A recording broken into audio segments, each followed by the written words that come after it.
حدیث شریف میں آتا ہے، نبی کریم صلی اللہ علیہ وسلم کا ارشاد ہے، جب رمضان کا مہینہ آتا ہے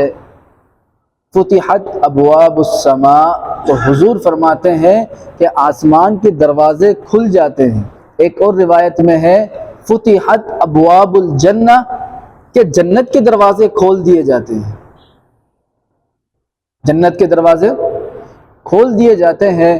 اور وغلقت ابواب جہنم، جہنم کے دروازوں کو بند کر دیا جاتا ہے۔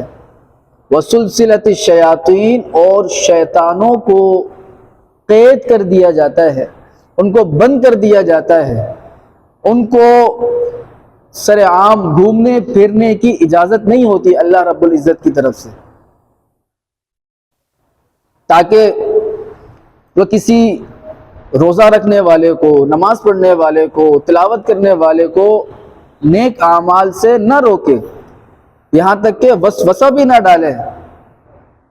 اللہ رب العزت چاہتے ہیں کہ رمضان المبارک کے مہینے میں میرا بندہ مکمل طور پر میرا ہو جائے۔ یوں تو اللہ ہمیشہ چاہتے ہیں کہ میرا بندہ ہمیشہ میرا ہو جائے، میرا رہے، لیکن ہوتا نہیں ہے۔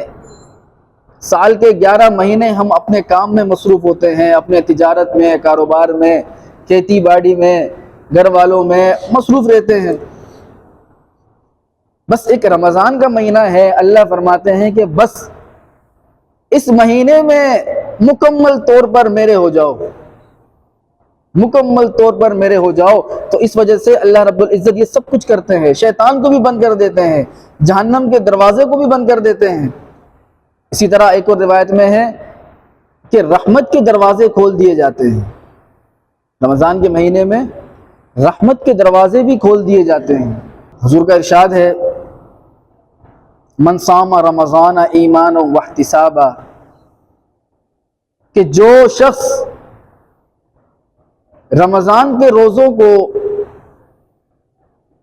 اس نیت سے رکھے، ایک تو ایمان کے ساتھ رکھے، دوسرا اللہ پاک سے مغفرت کی امید کے ساتھ رکھے، اسی طرح تراویح پڑھے ایمان کے ساتھ اور اللہ رب العزت سے مغفرت کی امید کے ساتھ،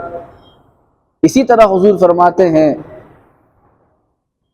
کہ لیلۃ القدر میں قیام کرے ایمان کے ساتھ اور اللہ رب العزت سے مغفرت کی امید کے ساتھ، یہ تمام کام جو کرے گا،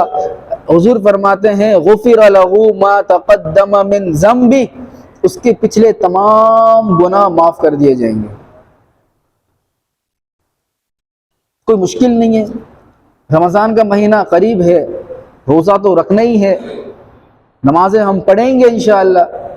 تراویح ہم پڑھیں گے، بس یہ نیت کریں، ایمان تو ہے الحمدللہ، بس جب بھی کچھ کریں اس امید کے ساتھ کریں کہ یا اللہ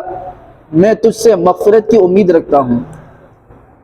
غفر لہ ما تقدم من ذنبہ، پچھلے تمام گناہ معاف ہو جائیں گے۔